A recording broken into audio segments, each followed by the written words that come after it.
Imaginemos un país que nace de una revolución victoriosa contra la opresión solo para darse cuenta de que su libertad viene con una factura adjunta.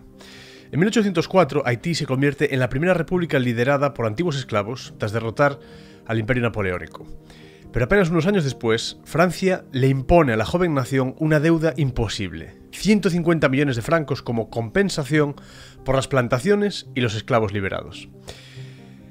Querían que pagasen por su propia libertad. Es un tema interesante el de Haití, porque la cuestión de Haití y de las supuestas anarquías que allí se han dado en diferentes periodos suelen ser esgrimidas por algunas de las personas que atacan a gente que, como yo, criticamos al Estado. Claro, dejan estos pequeños detalles fuera normalmente. No todo vale a la hora de argumentar. El mundo consintió este chantaje económico que acabo de comentar, respaldado por buques de guerra franceses en sus costas. A punta de cañón diplomático, Haití quedó condenado a pagar durante más de un siglo y medio, sumido en la miseria. Aquella indemnización, una de las deudas más odiosas de la historia de la humanidad, equivalía a unos 18.000 millones de dólares actuales, una suma deliberadamente impagable que convirtió el nombre de Haití en sinónimo de deuda, de pobreza y de humillación nacional. Esta historia fundacional ilustra un patrón inquietante. A lo largo de la historia moderna, la deuda ha sido utilizada como una forma de dominación casi tan eficaz como la conquista militar directa. La estrangulación financiera reemplazó a las cadenas físicas, y no es casualidad que David Graeber, antropólogo anarquista, afirme que la deuda a menudo opera como una forma sutil de esclavitud moderna, un mecanismo moralmente disfrazado para someter pueblos enteros sin necesidad de ocuparlos militarmente. En palabras de Graeber, la máxima de que uno debe pagar sus deudas no es realmente una afirmación económica. Es una declaración moral, quizás la moral por excelencia en nuestras sociedades, y el tema está en qué ocurre si esa supuesta obligación moral se convierte en un arma política. No estamos hablando de que no haya que pagar las deudas o no haya que seguir los contratos. Esto lo hablaremos a lo largo del episodio de hoy. Se trata de que algunas deudas son ilegítimas e injustas. No todo vale. Este ensayo narrativo que comentamos explora esa pregunta. Nos guía por la historia del Comité para la Abolición de las Deudas Ilegítimas, CADTM por sus siglas, y los numerosos frentes de batalla en la guerra contra la deuda injusta.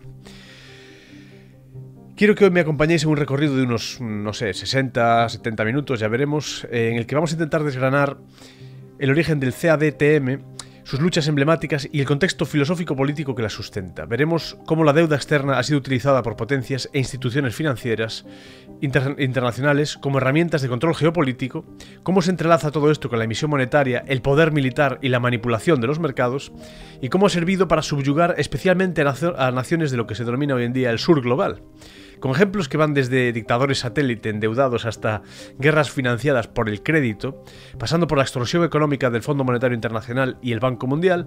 Vamos a analizar el papel de la deuda como instrumento de sometimiento de distintas poblaciones y grupos humanos. Contrastaremos visiones libertarias de izquierda y de derecha sobre el problema de la deuda y el rol del Estado, y profundizaremos en la visión de, en el caso concreto, de David Graeber, por su famoso libro, ¿no?, En Deuda, acerca de eso, de la deuda, del dinero y de la moralidad de todo ello, apoyándonos en citas, pues precisamente de esa obra, ¿no?, en Deuda. Finalmente, aterrizaremos en el panorama actual. ¿Qué está ocurriendo hoy en día con la deuda soberana? ¿Estamos ante una nueva crisis global de endeudamiento? ¿Qué alternativas se proponen desde los movimientos sociales y distintas corrientes libertarias para romper estas cadenas? Esa frase que todos hemos oído, hay que pagar las deudas, sean cuales sean, es mucho más que un consejo de buena conducta financiera. Es la piedra angular de un sistema que, como veremos, está siendo desafiado en todos los rincones del planeta.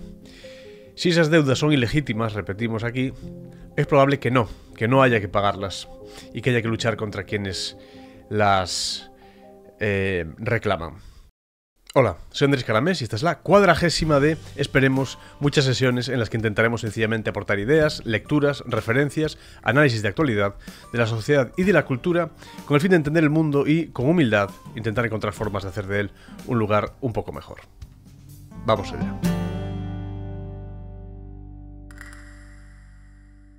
Bien, deudas, poder y resistencia, el CADTM y la trampa de la deuda ilegítima. Vamos a hablar de eso, de los orígenes de esta organización y llegaremos hasta el movimiento global antideuda en general. Nuestra historia de hoy arranca en la turbulenta, digámoslo así, década de 1980, una época en la que la crisis de la deuda del tercer mundo estaba en pleno apogeo. Países de América Latina, de África, pero también de Asia, se vieron ahogados por deudas externas impagables, contraídas en muchos casos por dictaduras o élites corruptas y alimentadas por tipos de interés crecientes. Hay que entender que muchas de estas deudas eran, ya decimos, contraídas por los estados o por los sátrapas que estuviesen en ese momento al cargo o dirigiendo esos estados, y muchas veces en total conchavamiento o en colusión con estas organizaciones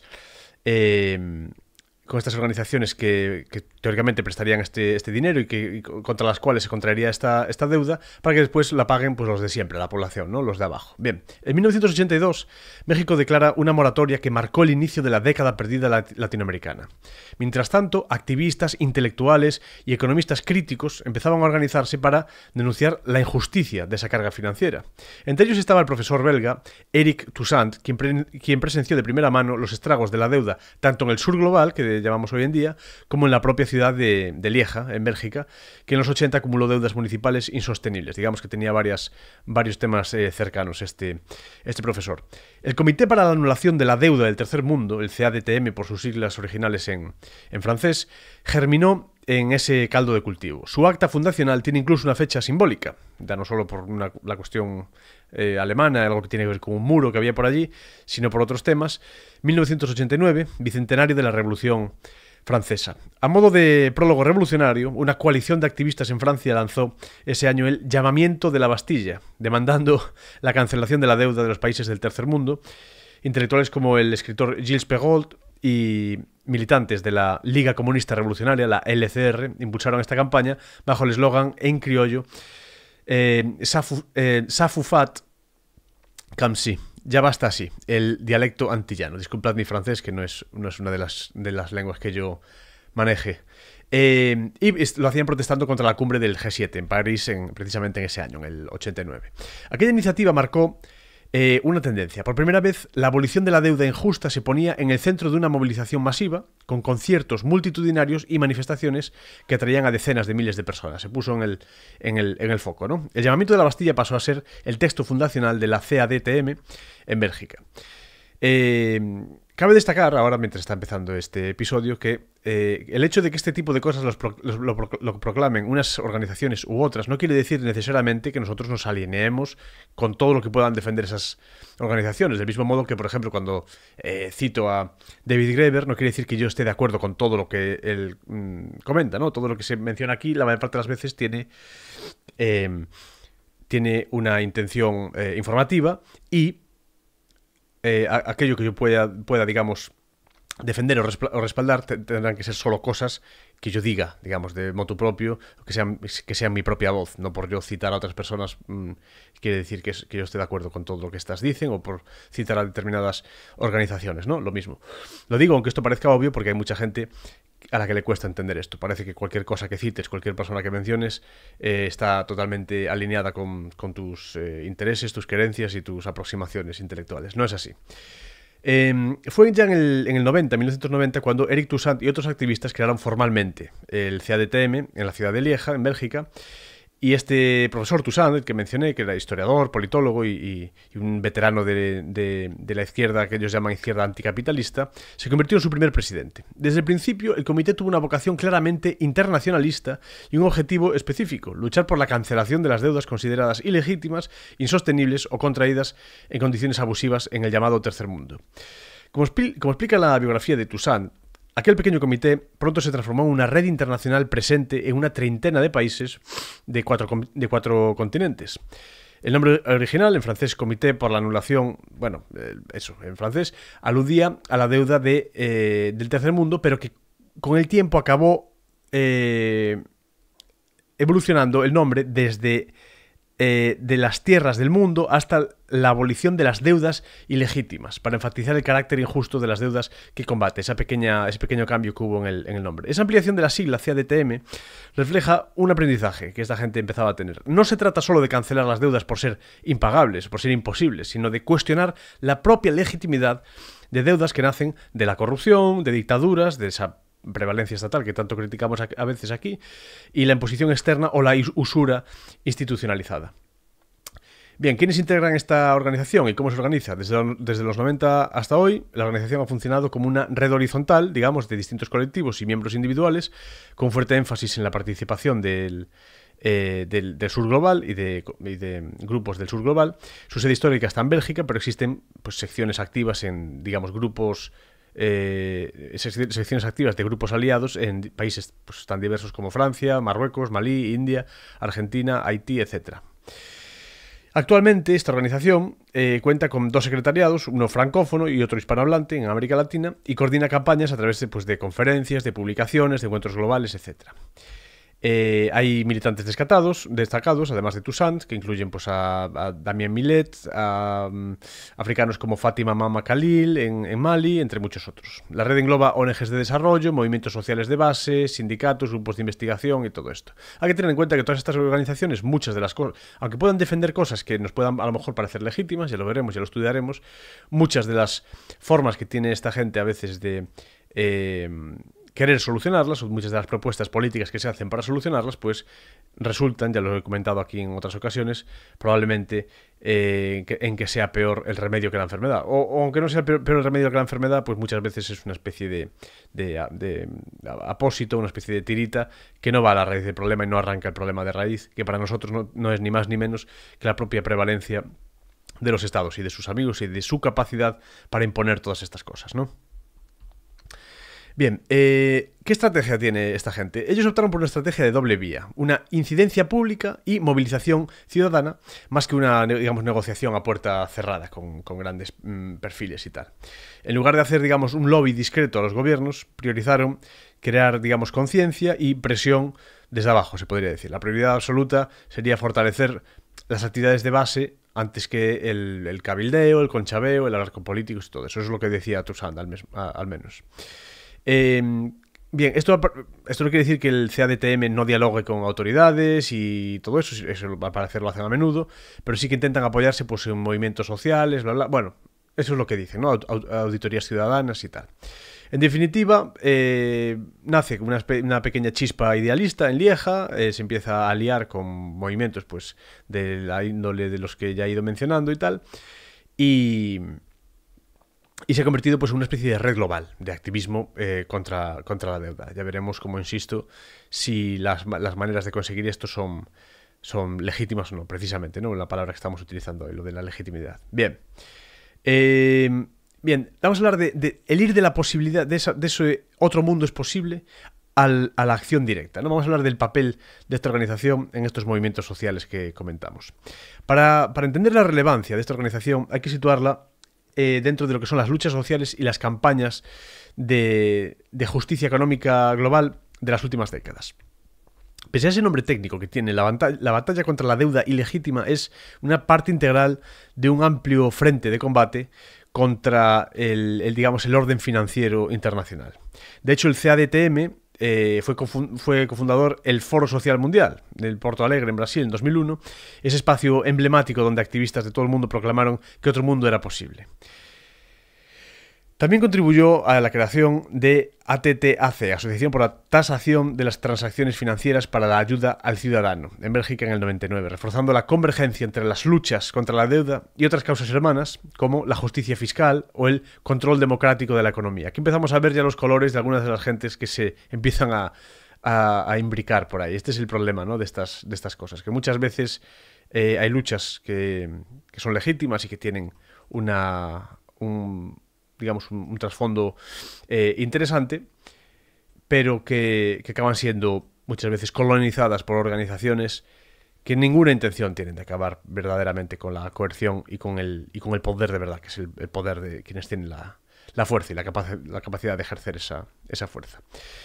Bien, hubo una serie de contracumbres del G7 y del G8, por ejemplo, donde la CADTM tuvo un papel bastante fuerte, y también en campañas globales por la condonación de la deuda famosa.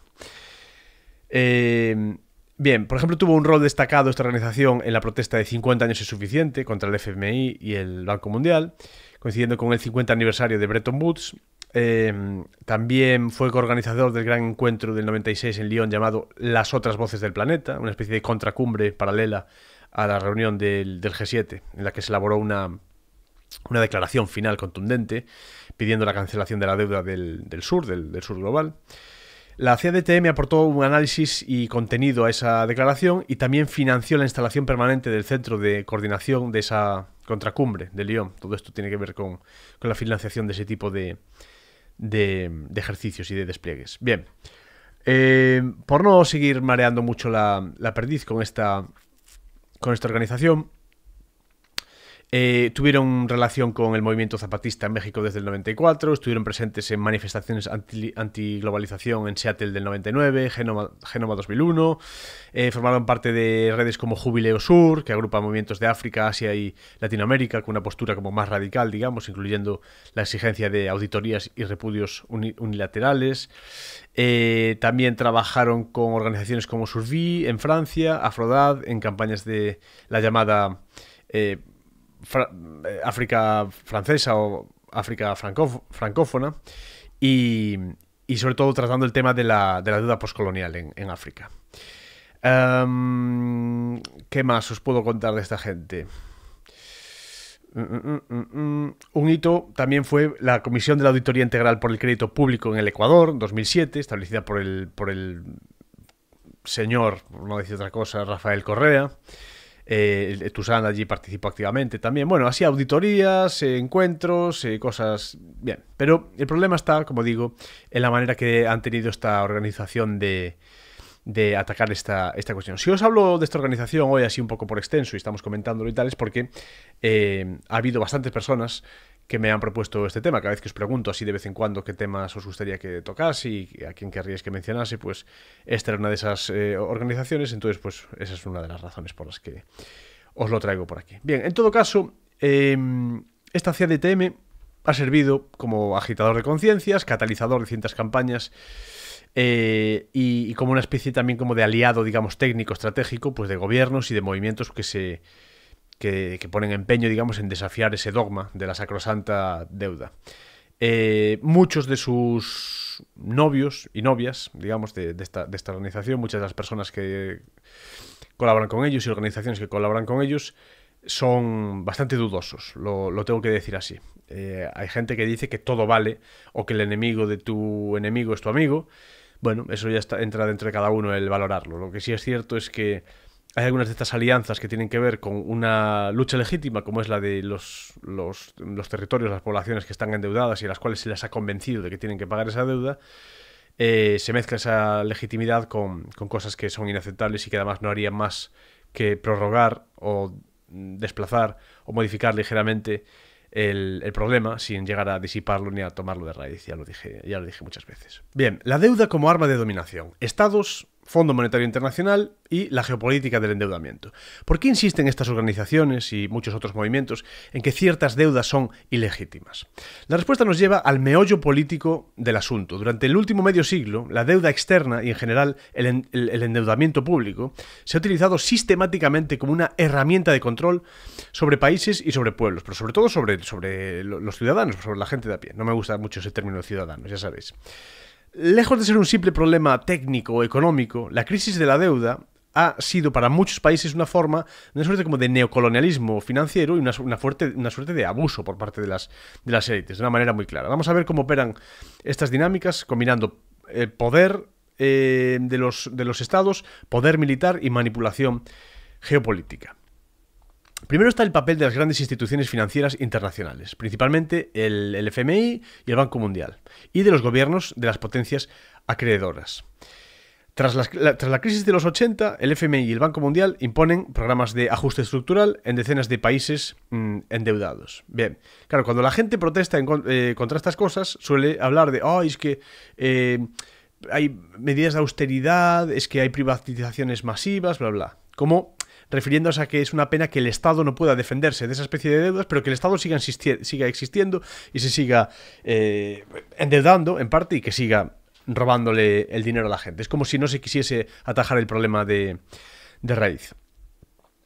Claro, el resultado de estas presiones, de este tipo de organizaciones, para muchos países de este sur global que mencionábamos antes, fue devastador. Desde hace ya más de 3 décadas, la deuda golpea a ese sur, impide toda forma de emancipación de distintos regímenes, sean estos mejores o peores, y los aplasta con el yugo de ese ajuste estructural y de esos vaivenes, digamos, económicos que utilizan estas organizaciones, distorsiones las cuales posteriormente pueden servir para seguir esparciendo corrupción y miseria en esos sitios, porque no hay pocas cosas le viene mejor a un sátrapa local o a un dictador o a estos estados repugnantes que hay en muchas de esas regiones que recibir este tipo de presiones y refinanciar deudas y coger préstamos y deudas y todas estas cosas y tal. Bien, esta descripción, digamos, contundente proviene básicamente de resúmenes y de escritos que han hecho organizaciones como la CADTM. No son hipérboles retóricas, sino que están, digamos, constatadas, son constataciones que en muchos sitios los programas del FMI causaron, digamos, efectos económicos en los cuales pesca muy bien toda esta gente. La deuda es un aliado invisible del poder militar y de los intereses geopolíticos también. Durante la Guerra Fría, por ejemplo, Estados Unidos y la Unión Soviética utilizaron créditos y ayudas condicionadas para mantener la lealtad de sus satélites, digamos, de los países satélites. Washington, por ejemplo, ofrecía generosos préstamos, muchos de compra de armas estadounidenses, a dictadores aliados en América Latina. Esto lo sabe todo el mundo. Bueno, también en África y en Asia y por ahí. Y además sabiendo que esos regímenes se endeudaban de manera irresponsable. Atención aquí a la palabra irresponsable. El sátrapa, el dictador, se endeuda de manera irresponsable porque no es responsable. La gente asume que el gobernante, que el presidente, que si Allende, que si el de más allá, que si el Fidel Castro, que si el de no sé dónde, que toda esta gente, por estar gobernando un país o por ser la cabeza política y militar de un país, es responsable de que funcione bien el país o de que al país les vayan las cosas bien. No, precisamente es lo que tiene la política, que no son responsables. Se van, llega otro y ya está. Bueno, a veces les pegan un tiro, a veces los arrastran por ahí, los meten en la cárcel, pero si se hace suele ser de la mano del grupo contrario que ha conseguido hacerse con el poder y por tanto le ataca. Pero cuando las cosas están más o menos tranquilas, ya está. La lían, sube la inflación, imprimen dinero, arruinan a todo el mundo, la lían un montón. O gana otro partido político, ya está. Esa es toda la responsabilidad que se les presume, es cobrar el resto de sus vidas un salario. Bueno, ¿cuál es la lógica de todo esto? Mientras que el dictador de turno mantuviese a raya, digamos, en algunos países, por ejemplo, a determinados grupos izquierdistas o protegiese diversos intereses que pudiesen estar, digamos, digamos, la parte contraria del espectro de lo que quería Washington, pues la banca occidental le podía más o menos refinanciar. Entonces se utiliza esa refinanciación como palanca, ¿no? Cuando estos regímenes cayeron, las nuevas democracias heredan unas deudas colosales y a menudo pues ninguna opción más que acatarlas, claro. Un caso paradigmático es el de Zaire, por ejemplo, que hoy es la república que forma parte de la República Democrática del Congo, bajo el dictador Mobutu Sese Seko.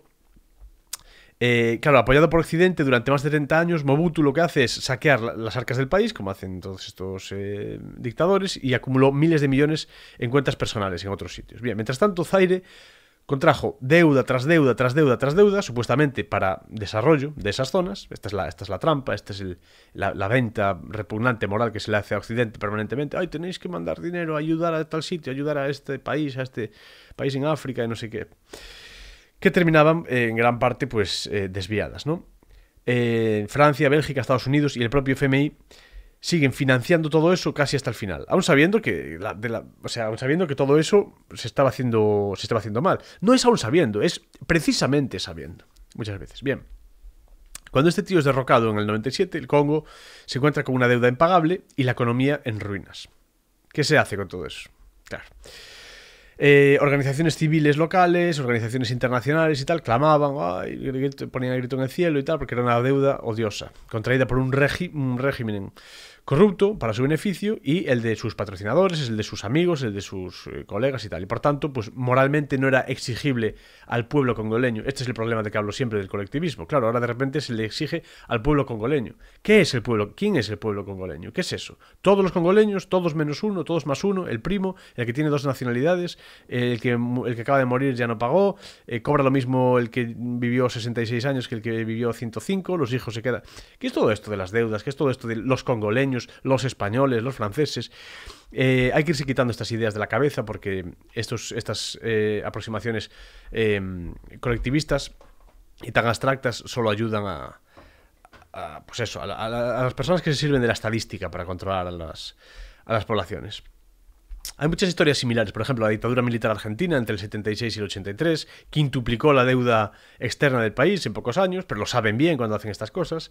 Gran parte de ellas fue fugada por las élites y usada para todo tipo de compras militares y tal. Hay algunos informes judiciales por ahí argentinos, como el caso Olmo en 2000, que al parecer demostraban irregularidades flagrantes en muchos de esos préstamos de esa época, incluyendo pues deudas de algunas de esas personas que fueron estatalizadas o socializadas, podríamos decir, de manera totalmente ilegítima, lógicamente. Y bueno, los estados pues siguen sin reconocer la legitimidad de ninguna de esas cosas. Pasan los años y pasan estos casos. Sudáfrica, por ejemplo, tras el fin del apartheid, 1994, Nelson Mandela se enfrenta al dilema de una deuda externa acumulada por el anterior régimen, aquel régimen extremadamente racista que todos conocemos. Por cierto, hay un documental muy bueno sobre aquel régimen y un músico que se hizo muy famoso en Sudáfrica, aunque él vivía en Estados Unidos, buscando a Sugar Man, o encontrando a Sugar Man. Es un documental sobre un músico interesantísimo, es uno de los mejores que he visto este año. Os lo dejo por aquí por si lo queréis ver, ahí os lo recomiendo. Ya no sé por dónde iba. Bueno, sí, el caso de Sudáfrica. Irak en los 80 es un buen ejemplo también. Saddam Hussein recibe masivísimos préstamos de países del Golfo en general y de potencias occidentales por aquello que tenía que ver con la guerra de Irán y tal. Termina la contienda, Irak debe 37.000 millones de dólares, todo este tipo de deudas y promesas y tal. Parece que se le hacen a un país, pero se le hacen al sátrapa de turno, luego es el país el que paga. Es que estamos siempre en lo mismo. El problema es el Estado, estamos siempre en lo mismo. De repente 37.000 millones de dólares de deuda solo a los vecinos árabes, 14.000 millones a Kuwait. Hussein pide a Kuwait perdonar esa deuda, argumenta que Irak estaba fatal, que había sangrado por todos, que había luchado contra... Bueno, ya sabéis, todas las peleas de aquí y allá, financiación, enviar armas, Estados Unidos, primero sois mis amigos, luego sois mis enemigos, guerra del Golfo en el 91, intervención de Estados Unidos, devastación de Irak. Irónicamente, tras esa guerra, los aliados occidentales presionaron a Kuwait y a Arabia Saudí para que cancelasen la mayor parte de la deuda iraquí. Aquello que Saddam no había logrado con diplomacia o con lloros ocurre tras su derrota militar. El episodio lo que revela es que las deudas pueden ser casus belli, no solo como instrumentos de control, sino detonantes de conflictos cuando los deudores asfixiados se rebelan de una forma violenta, asfixiados o amenazados, da igual. Estados Unidos, este es el problema, este es el conchavamiento entre deudores, empresas, corporaciones, estados. Estados Unidos no es la primera vez que ha armado una guerra, ha montado un follón gigante en algún sitio del mundo por intereses, a veces comerciales y por intereses corporativos de algunas corporaciones muy grandes, amigas de ellos. Alguna vez la tienen liado en esa línea sin ningún problema. Bien, luego hay amenazas financieras explícitas, lo que se puede llamar una especie como de chantaje vía deuda, que se ha hecho muchas veces. Por ejemplo, en 2015 la cuestión está en Grecia, que fue tan comentada, las soluciones que proponía... Este es el problema también, que hay muchos planteamientos de la izquierda europea que hablan como de que les perdonen la deuda y todo esto, pero solo cuando les interesa. Luego, cuando están gobernando, se siguen endeudando, se descansan en el tema de la deuda, les encanta imprimir dinero para pagar los intereses de esa deuda. O sea, son estatistas como el que más, les encantan los bancos centrales, les encantan financiar todos sus gastos sociales y cosas estúpidas y todos estos mecanismos que ellos desarrollan, pero cuando quieren acceder al poder lo hacen intentando convencer a la gente de que están del lado bueno de la historia y que quieren que les condonen la deuda, se las perdonen y todo eso. O sea, no hay peor mentira que una media verdad. Este es el problema de mucha de esta gente. Pero bueno, Bien, hay otros factores dentro de lo que es el poder monetario y financiero, digamos, concentrado, centralizado. Las principales monedas, el dólar, el euro, el yen, monedas gigantes, son controladas por los propios países acreedores. Los Estados Unidos, por ejemplo, puede endeudarse en su propia moneda, sin temer insolvencia. Eso es lo que le llaman, ¿cómo le llaman a eso? El privilegio exorbitante, ¿no? Me parece, en economía. Que es que ellos pueden endeudarse en su propia moneda. Adquieren deuda, la gente tiene, no solo tiene deuda, sino que tiene moneda estadounidense alrededor de todo el mundo, y ellos cuando se endeudan en su propia moneda. ¿Y cómo la pagan? Imprimen más moneda. Tienen la máquina de imprimir dólares, porque son ellos, son los americanos, la imprimen y ya está. Estupendo, ¿no? Oye, que te quieres salir del dólar o quieres salir del patrón, entonces, a lo mejor te montamos una guerrita por ahí, o a ver, a lo mejor sale algún tipo de dictadorcillo, o financiamos alguna cosilla por ahí y tal, y le decimos a la gente que es democracia, que hubo una revuelta popular, que hubo unos chalecos del no sé qué. Bueno, ya miramos lo que pase por allí y ya está, ¿no? Claro, tienen un privilegio gigante por esa cuestión, ¿no? De la capacidad de endeudarse en su propia moneda, con la puñetera Reserva Federal que, por suerte, los libertarios, tanto de izquierdas como de derechas en Estados Unidos, critican ferozmente. Aunque, bueno, son muy pocos. La verdad es que son muy pocos. Bien, esa capacidad extraordinaria, eso que comenté antes del privilegio exorbitante, eso no se lo dijo De Gaulle. Bueno, ese privilegio exorbitante del dólar le permite a los Estados Unidos financiar un déficit gigante en sus economías, esa distancia, esa separación que hay entre lo recaudado a través del robo, el expolio fiscal, y lo gastado por los estados, incluidas guerras, costosísimas, por cierto, pues esa es otra. Las guerras las financian con deuda, lógicamente, también, imprimiendo pasta. ¿O qué os creéis? ¿Que sirve con lo que van a repostar las amas de casa cuando van a la gasolinera, o el chaval que va allí a dar una vuelta el fin de semana, que sirven esos impuestos para financiar esas guerras y tal? No, hombre, no, eso así es como se financian estas cosas. Y luego se refinancian a tasas bajas, lo cual es algo que no pueden hacer otros países. Ahí tienen un privilegio muy grande. No, es que Estados Unidos es que es una economía muy tal. Sí, pero muchas veces, ojalá no fuese así, pero muchas veces es a costa de poder financiarse de esta manera y de la presión a nivel bélico e imperialista que han ejercido tantas veces. Bien. El papel del dólar como divisa de reserva, básicamente, le da a Estados Unidos margen para endeudarse mucho más que otra gente. Pero si Estados Unidos estornuda o se echa una flatulencia, todo el mundo lo huele, todo el mundo sufre, todo el mundo se contagia del catarro. En cambio, en los países, digamos, en desarrollo, que tienen este tipo de deudas y que han tenido diversos dictadores satélite o señuelos o puestos allí y tal, que no tienen moneda de refugio, que se imprimen dinero para pagar esas deudas y todo eso, tienes un gran efecto en los tipos de cambio, en la inflación y todo eso, y ni siquiera pueden tampoco colocar bonos fácilmente sin pagar ese interés exorbitante del que estábamos hablando. Es una situación de una asimetría estructural brutal, ¿no?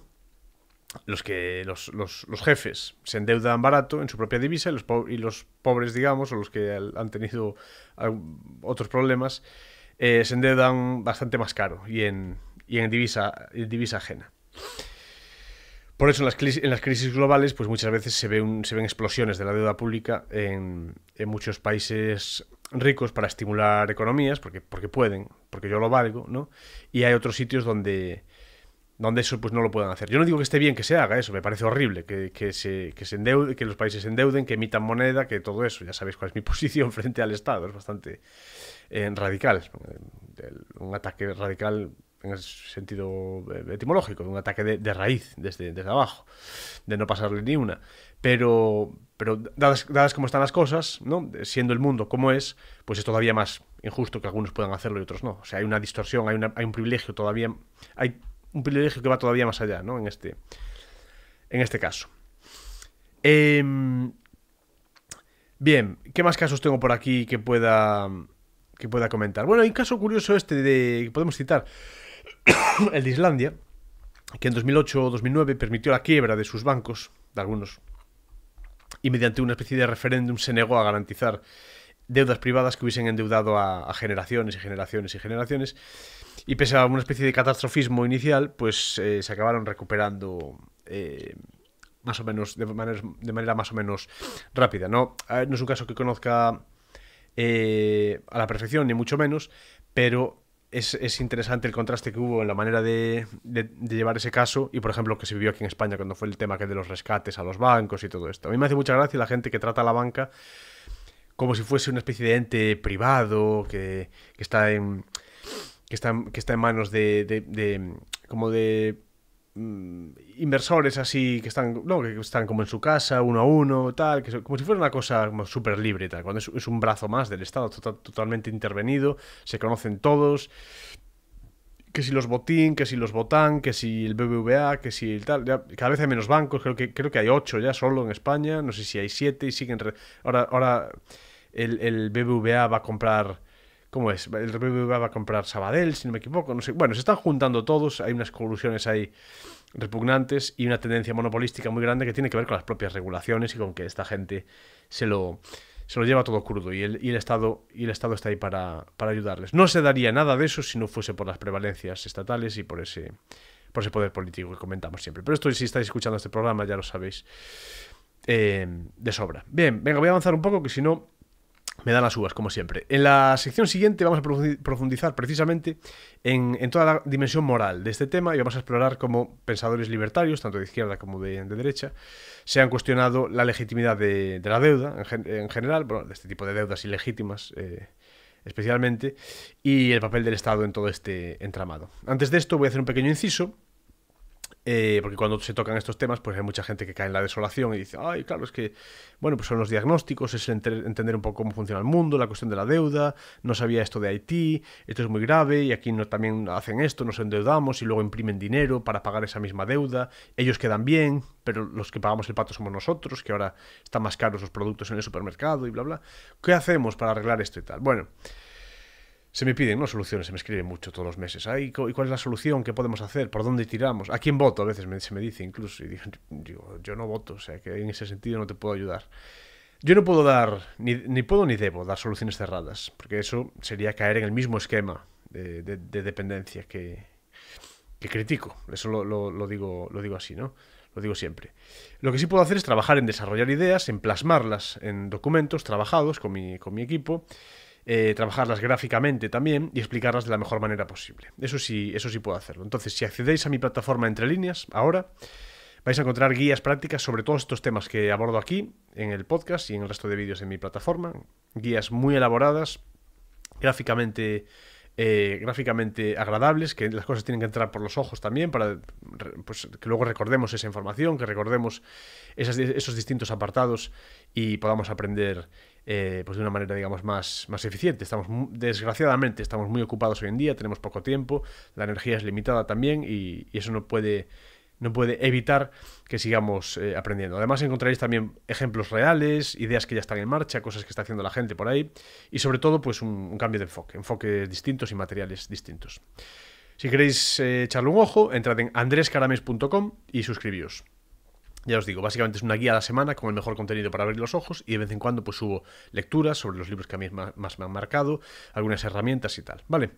Pues nada, pausad esto un segundo, dadle ahí al pause, entráis, os suscribís y luego seguís escuchando.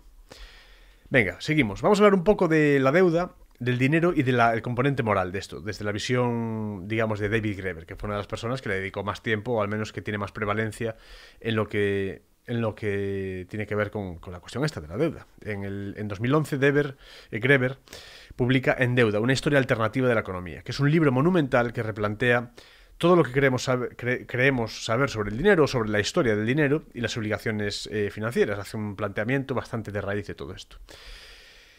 Graeber, que siempre se ha identificado con el anarquismo y fue una figura destacada, por ejemplo, del Occupy Wall Street y tal. Ya sabéis que toda esta rama de esa especie de anarquismo de Graeber y sus amigos suelen tener, le pasa mucho a Chomsky también, suelen tener una aproximación que ataca muchísimo más a la parte, digamos, empresarial, corporativista, que a los propios estados. Es una cosa curiosa, pero yo creo que es un error intelectual. Creo que hay que poner el acento en la otra parte porque es la es la otra, es la parte estatal la que le permite a esa gente adquirir esa riqueza y ese poder, y no al revés. Entonces, muerto el perro, se acabó la rabia. Yo creo que hay que ir a la raíz del problema y no no al síntoma. Yo creo que esas corporaciones precisamente son el síntoma. Esto a alguna gente le cuesta entenderlo, pero bueno, ya llevo 40 episodios, que lo cual sumarán seguramente unas 60 horas de podcast donde he explicado por qué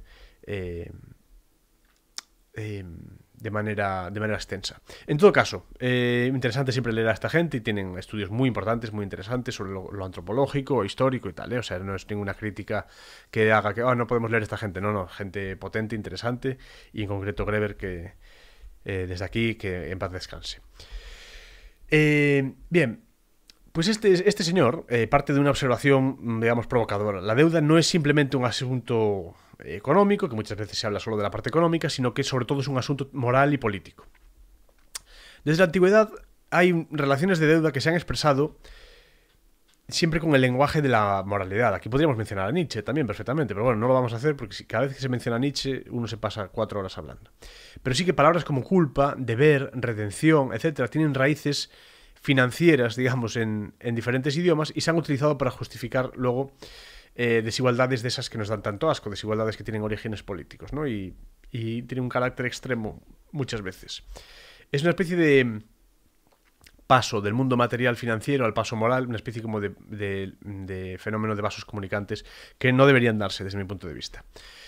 Greber comienza el libro relatando una conversación en una especie de fiesta donde alguien sostiene que claro que hay que pagar las deudas es lo correcto, ¿no? Claro, esa certeza, que está tan extendida, para Greber es el pilar moral sobre el que se asienta el sistema financiero contemporáneo en general. La razón por la que uno debe pagar sus deudas es tan poderosa es que no se trata de una cuestión económica, sin más, es una declaración moral. La gente siente que tiene que pagar las deudas. Pero con frecuencia, el componente legítimo de esas deudas es como que queda a un lado. Hay que pagarlas sean a quien sean, de la manera que sean y todo eso. Claro, al fin y al cabo, no es la moral esencialmente sobre pagar las deudas, dar a la gente lo que le toca, aceptar las propias responsabilidades y tal, cumplir con las obligaciones. Claro, pero ¿quién te da esas obligaciones? Porque si es Dios, o si eres tú mismo que te has prometido a ti mismo hacer esto, o lo haces con tu madre, pues bueno, cumple. Oye, mamá, te prometí tal cosa y lo voy a hacer porque te lo dije, te prometí que lo haría. Claro, si es una institución, por ejemplo, que tiene una capacidad coercitiva, que te roba, que te trata mal, que te trata como si fueses un niño, etcétera, y te meten una deuda que tú ni te va ni te viene, que no es culpa tuya, que tú no lo has hecho, es legítimo que se te reclame eso. ¿Es para ti imperativo el pagarlo? Quizás no debería serlo. Bien, Greber nos recuerda que a lo largo de la historia las deudas no siempre se han pagado ni se han considerado sacrosantas. Esto es un concepto muy interesante de Greber, de verdad que hay que tenerlo en cuenta. Hago un caveat aquí, porque habrá gente que yo no digo que no haya que pagar las deudas, ni que no haya que seguir los contratos, ni que haya que dar la mano, cumplir las promesas. No, todo eso es muy importante. Y yo, ya sabéis, el peso que le doy a la cuestión de la moral, lo importante que me parece. No se trata de eso, se trata de que muchas de esas deudas son impuestas por agentes ilegítimos y violentos que se sirven de la tendencia de las personas a comportarse correctamente en lo que son sus propias coordenadas morales para decir, oye, es que estás en deuda conmigo, me tienes que pagar. Y esa gente no se puede resistir porque se han introducido dentro de sus coordenadas morales. Y esto sería muy interesante ligarlo con Nietzsche. Quizás lo haga algún día. Debería poner estas dos cosas en consonancia. Pero bueno. Bien, entonces eso, que tiene la idea de esta Greber de que las deudas no siempre se han pagado necesariamente, ni es tan sacrosanto. De hecho, en muchas sociedades a lo largo de la historia era casi al revés, ¿no? Es lo que nos cuenta él en el libro. Cuando las deudas ahogaban al pueblo, se les exigía demasiado, etcétera, muchas veces se prefería perdonar para restablecer una suerte de paz social, como si hubiese una distorsión demasiado grande que quizás no sean capaces de identificar de dónde ha venido, pero dicen, bueno, esto no es normal que haya esta gente que esté tan endeudada con esta otra, que algo se ha hecho mal o no se ha sido del todo empático y tal. O sea, esas deudas no se suelen dar de una manera orgánica, de, coincidió así, yo te presté dinero y tú lo hiciste tal, luego yo te presté dinero orgánicamente yo me volví un gran acreedor y tú un gran deudor. Algo pasó por el medio, casi siempre ocurre así, ¿no? Nos cuenta que en Mesopotamia, por ejemplo, hace 4000 años, los reyes proclamaban periódicamente edictos de una especie como de borrón y cuenta nueva, que cancelaban pues ciertas deudas campesinas y liberaban a endeudados esclavizados. Habría que preguntarse por qué estaban endeudados en primer término y por qué estaban esclavizados, pero bueno, al menos se hacían esa especie como de jubileos, digamos, ¿no? En la Atenas clásica, Solomón, por ejemplo, eliminó deudas y servidumbre por deudas en algunas reformas, eso es lo que se nos dice. Las tres grandes religiones monoteístas presentan distintos tipos de, digamos, de jubileo, de perdón de las deudas cada cierto tiempo. Aunque con el tiempo muchas de ellas fueron olvidadas y relegadas a una especie como de momento utópico donde las deudas tenían un carácter más flexible del que tienen hoy en día. Entonces todo esto le lleva a Greber a preguntarse si la condición de las deudas injustas era una práctica común en la antigüedad y preguntarse también cómo hemos llegado a un punto en el cual se consideran como algo inviolable pese a estar, ya digo, emitidas por agentes que no son legítimos, por agentes que son violentos y que normalmente atacan a la vida humana y a la dignidad. Claro, entonces su respuesta apunta en esa intersección entre deuda y violencia. Greber argumenta que una deuda se distingue de una mera obligación moral en que detrás de la deuda suele haber una coerción institucional. Este es el problema. Tribunales, policías, alguaciles, represión, el Estado detrás, presionando a la gente. O en su defecto, matones rompiéndote las piernas. En el caso de una mafia más pequeña que la del Estado, una mafia tipo Camorra, una Yakuza o lo que sea. Mafias, digamos, de corte más local, más pequeño. No la mafia más grande de todas, ¿no? que es el Estado, que es la mafia dominante. Claro, entonces, el factor de la violencia que se enfatiza en este caso puede parecer, a algunas personas le puede parecer secundario, pero uno podría pensar que la diferencia entre una deuda y la mera obligación moral es esa presencia o ausencia de una serie de hombres armados que hagan cumplir esa obligación. La capacidad de ejercer violencia. Ahí está la cuestión. Por eso es el Estado el culpable de todas estas cosas. Claro, al mirar de cerca se descubre que la violencia y la cuantificación están íntimamente ligadas. Es casi imposible hallar la una sin la otra. ¿Cómo se establecen esas deudas en primer lugar? ¿Cómo se llega a ese punto para que alguien tenga que endeudarse? ¿Para hacer qué? ¿Qué pasó ahí? Bien. En un pasaje que es bastante potente de Greber, él afirma, digamos, que la manera en la que la violencia o la amenaza de violencia de la que estamos hablando aquí convierte las relaciones humanas en matemáticas es la fuente definitiva de una suerte de confusión moral que parece flotar sobre todo lo que rodea la cuestión de la deuda. Es esa confusión de, bueno, pues que realmente, a ver, si estoy en deuda tengo que pagarles esta deuda porque yo no puedo ser mala persona y todo esto. Es decir, reducir obligaciones sociales a números fríos, que esto es una de las cosas que hacen el Estado y el estatismo, uno de sus retoños, suele requerir, en última instancia, esa reducción a números fríos suele requerir de la presencia de la fuerza, legal o extralegal, da igual, para imponerse, y eso genera un conflicto moral profundo en las personas receptoras de esa violencia y de esa deuda. Nos confundimos porque usamos términos de reciprocidad ética para algo que en realidad está respaldado por la coerción estatal. Hablamos de ética, de bueno, hay que pagar, y debo esto, y me tengo que portar bien, y todo esto, cuando la realidad es que quien te está reclamando eso, la mayor parte de las veces, es el propio sistema coercitivo estatal o la gente que está detrás de ellos. El banco, el no sé qué, cuando todo eso está intervenido. Todo eso forma parte del mismo entramado estatal, como hemos explicado tantas veces. Greber ilustra estas ideas con ejemplos históricos de la leche, ejemplos históricos fascinantes. Por ejemplo, analiza cómo las sociedades feudales, en algunas castas militares antiguas, las deudas materiales se entremezclaban con deudas de honor y de lealtad. Quedaba ahí la cosa mezclada, hasta que llegaba a un punto de una especie como de explosión, de ruptura violenta. También se señala la ironía de que en el mundo moderno la única deuda cuyo impago se condena universalmente es la deuda financiera, curiosamente, mientras que otras deudas morales, como las deudas con nuestros padres, las deudas, digamos, de honor, las deudas, digamos, de corte social, más pequeño, son como más difusas, cuando tendría que ser al revés. Sería, yo no rompo mi palabra, yo cumplo mis promesas, yo soy una persona con valor, etc. Y luego la deuda con el Estado, sabiendo que el Estado me roba y que son unos sinvergüenzas y una panda de ladrones, esa podríamos negociarla. No, pero es al revés, no, esa es, cuidado, esa no se puede tocar, esa es súper legítima y peligroso si te planteas no pagarla o lo que sea. Y luego lo otro ya es más melifluo, más discutible y tal. Debería ser al revés. Bien, de ahí de donde viene lo que comenta él, esa confusión moral, ¿no? La mayoría de la gente al mismo tiempo cree que hay que pagar las deudas es una especie de deber moral absoluto, pero también quizás de manera inconsciente, que los poderosos se las arreglan para no pagar las suyas, porque esa es otra. Claro, ellos las suyas no las pagan. Pero seguimos pensando que las nuestras sí que tenemos que pagarlas. No es que lo sigamos pensando, es que sabemos que al final del pasillo siempre hay una pareja de policías con una pistola en el cinturón. O sea, te llega una carta de Hacienda, y te llega otra, y te llega el no sé qué, y luego te llega un requerimiento, y luego hay que ir al juzgado, y no te presentas, no sé qué, y al final te vienen dos policías, te agarran, te ponen las esposas y te llevan allí al juzgado. Claro que te llevan. Es la violencia que está detrás, es el Estado el que está detrás de todas esas deudas y esa excepción de violencia. Bien. Uno de los aportes más provocativos de Greber es invertir la narrativa esa convencional sobre el origen del dinero. Esto es un tema de Greber interesante con el que se puede estar de acuerdo o no, pero que es interesante. Él se apoya digamos, en evidencias antropológicas, que es lo suyo, antropológicas e históricas, y dice que fue al revés de cómo se vende muchas veces, que las primeras economías funcionaban a base de crédito y deuda virtual, llevando una suerte como de cuentas, digamos, informales de te debo una, y el dinero en efectivo surge sobre todo para cuantificar compensaciones en contextos de violencia, por ejemplo, para pagar salarios a ejércitos profesionales o para saldar precios de sangre, digamos, entre clanes y tal. Bien, en otras palabras, el dinero tal como lo conocemos, monedas acuñadas, luego billetes, etcétera, aparece cuando los estados comienzan a exigir impuestos en moneda para costear sus ejércitos, forzando así a la gente a usar esa moneda. Antes era moral, intangible, de reciprocidad, ahora de repente pasa a ser tangible sobre todo para que los poderosos puedan, que los estados en este caso puedan exigir impuestos en moneda para costear estas cosas, ejércitos, mercenarios y toda esta cosa.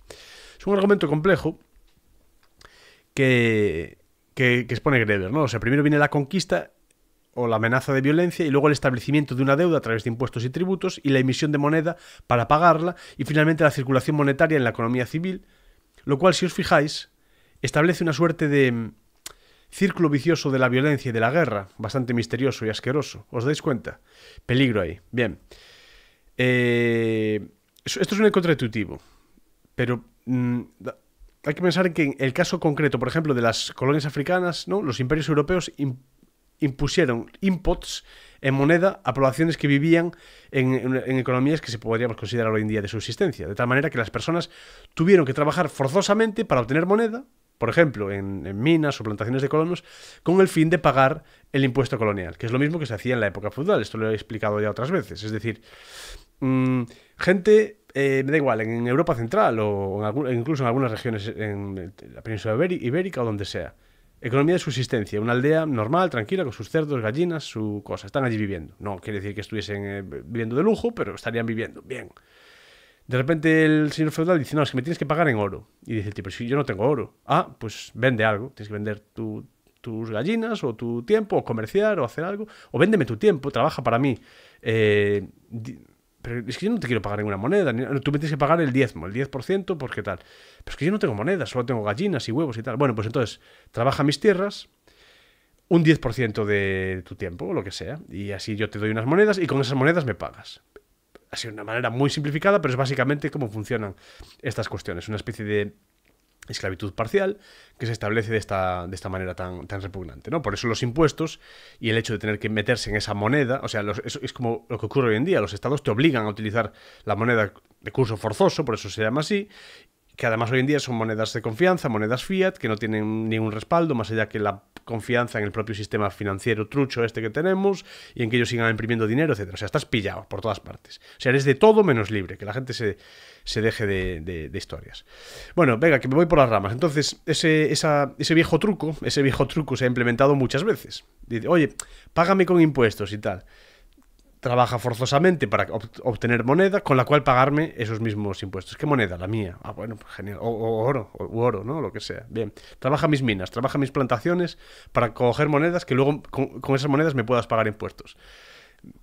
Bien. Suena justo, suena interesante.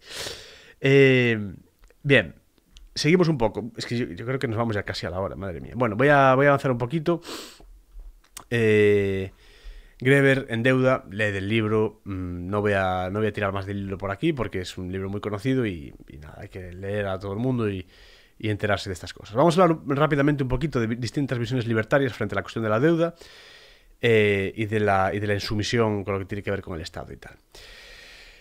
Ideas de Greber nos introducen en la perspectiva, digamos, libertaria de izquierdas, podríamos decir, o una suerte como de anarquismo, a veces libertario socialista. Muchos de estos, ya digo, algunos posicionamientos de gente como Greber, Chomsky, etcétera, a mí no me gustan porque es como que no me parece que no son suficientemente agresivos con el Estado. Lo son a veces con las corporaciones, con las empresas y tal, pero no lo son con el Estado. Entonces, bien, hay que, ya digo, hay que saber separar el grano de la paja. En todo caso, hay que leer a esta gente, que es gente potente. Bien.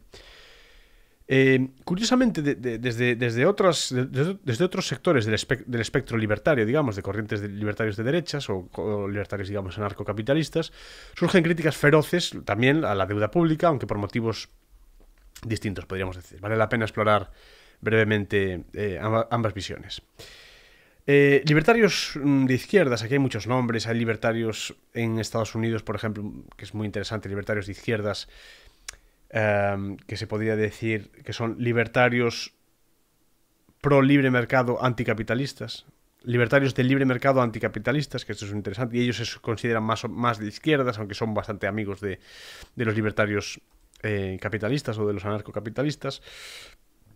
Difieren solo en algunas cosas, pero en la mayor parte de las cosas están de acuerdo. Bueno, en todo caso, libertarios de izquierda, aquí nos estamos refiriendo a los anarquistas tipo eso, Greber, supuestamente Chomsky y tal. Cuanto más mayor se hace, menos anarquista me parece, pero bueno.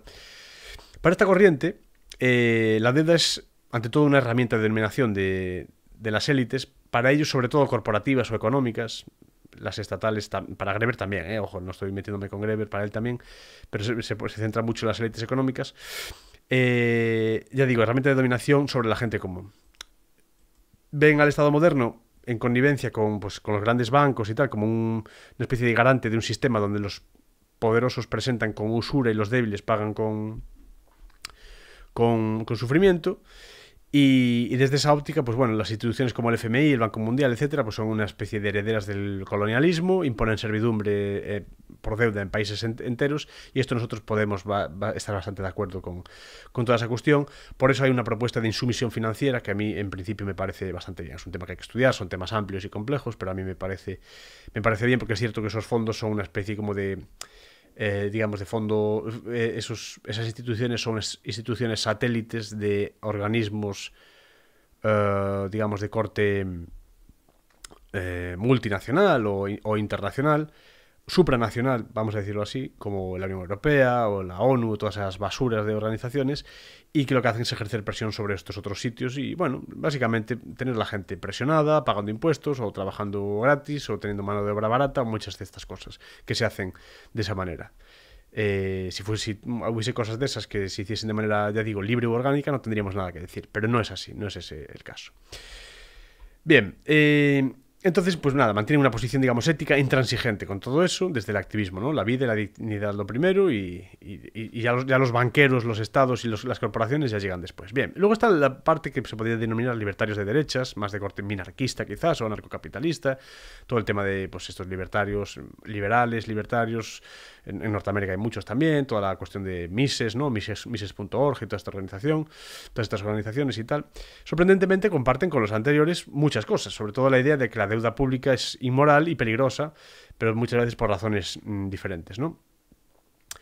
Ellos ponen el foco en que la deuda gubernamental es un mecanismo mediante el cual el Estado roba a los individuos y a la gente, tanto de manera presente a través de impuestos para pagar esos intereses, como en el futuro, cargando de obligaciones a las próximas generaciones, lo cual es totalmente inaceptable. Esto también nosotros lo defendemos y estamos de acuerdo. Denuncian también que los políticos se endeudan para gastar irresponsablemente, esto también estamos de acuerdo, obteniendo réditos electorales, es decir, compran a la población, mientras que la factura la pagan otros el día de mañana, es decir, endeudo hoy a toda mi población para que la gente me vote hoy en día, y ya los de mañana pues ya verán a quién votan o a ver qué hacen, pero que les den, se quedan ellos endeudados y con la inflación y todo eso. Por eso los boomers compran casas a 20.000 pavos y ahora nadie de mi generación prácticamente que yo conozca, que no sean de familia rica, puede permitirse comprar una casa, ya no digamos 2 y 2 coches como hacían en los 80 y los 90, no te digo, o sea, imposible. Bien, tienen estas cosillas, ¿no? Que el Estado imprima tanta pasta y temas de la inflación Y sobre todo la cuestión está de la preferencia temporal, ¿no? De pan para hoy, hambre para mañana, vótame hoy, gastamos, vamos a hacer la ciudad de la cultura de no sé dónde, la de Valencia, del Santiago, 80 aeropuertos, vamos a gastar mucho dinero, vamos a endeudarnos, vamos a freír a inflación a toda la población. ¡Oh!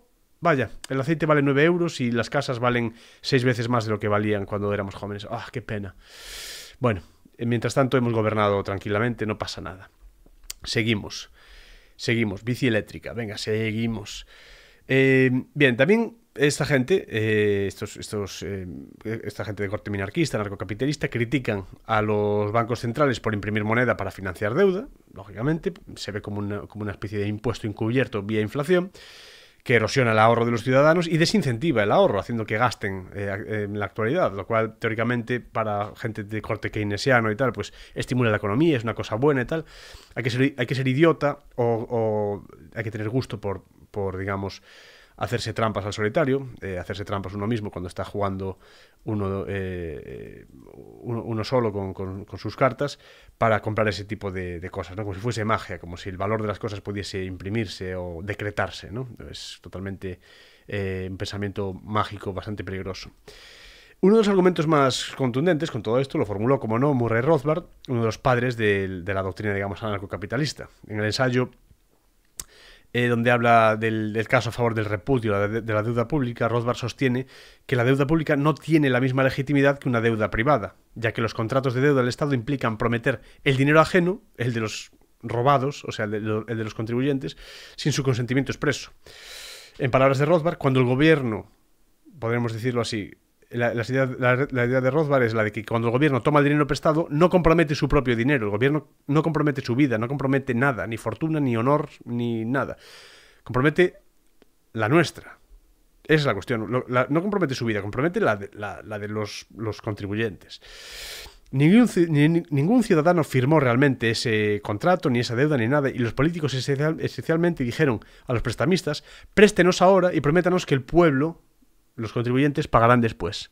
Esto, argumenta Rothbard, no puede considerarse un contrato válido porque fue hecho con el propósito explícito de quitarle propiedad a terceros que no dieron su aprobación. Este es el tema. Como el Estado es ilegítimo y roba sin pedirte permiso, ninguna cosa que haga en tu nombre, incluso aunque sea endeudarse en tu nombre, a ti debería afectarte. Por eso la deuda es ilegítima y debe no pagarse. Por eso debe no pagarse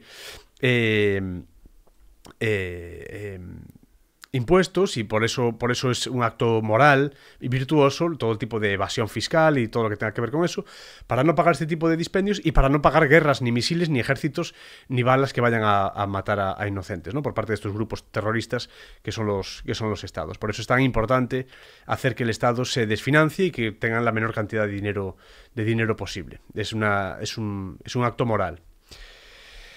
Bien, la visión libertaria en general, vamos a también dejarnos de diferencias, pero bueno, la visión libertaria propone, digamos, soluciones aparentemente distintas entre los libertarios de izquierdas y de derechas. O sea, los de derechas, o la versión, digamos, libertaria que llamarían de derechas, abogaría por achicar drásticamente el Estado o hacerlo desaparecer para que no pueda endeudarse precisamente y para que no tenga la capacidad de cobrarle ese dinero a la gente. Yo creo que hay algunos anarquistas de izquierdas, sobre todo ya digo en el entorno norteamericano, que estarían de acuerdo con esto, aunque la mayor parte de las veces, ya digo, no inciden ahí, hablan mucho más de esa otra cosa que a mí me parece una consecuencia de esto primero, que son las corporaciones y la acumulación, los monopolios y todo esto. Hablando precisamente del rey de Roma, hablando de Rothbard, sabemos los que le hemos leído cuáles son las explicaciones tan sesudas que él dio a cómo el origen de los monopolios